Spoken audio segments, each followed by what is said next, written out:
אחר צהריים טובים, אנחנו נמצאים פה בחוף קריית חיים.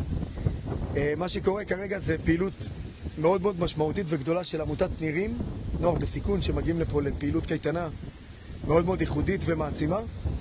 ובמקביל יש לנו את עמל ומעבר, קבוצת אנשים שמגיעים מהדירות שלהם בקבוצות ופועלים. והנה שרון רוצה לומר משהו.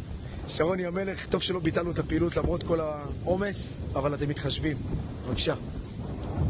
קודם כל, באמת, זה פעילות מאתגרת, זה פעילות מדהימה.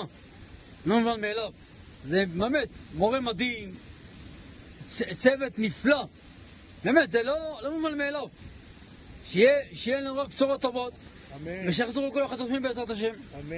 ואני מאחל, באמת, אני מאחל לכל עם ישראל בריאות ונחת, ושאנחנו, באמת, אנחנו בתור אזרחים צריך אחדות בעם הזה, אחדות, להתאחד, לאהוב אחד את השני.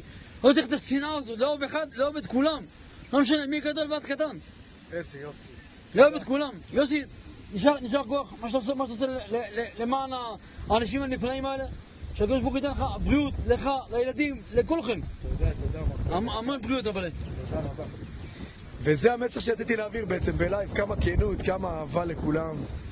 וזהו, שנייצר את זה כל הזמן, שנזכה. תודה והמשך יום מקסים.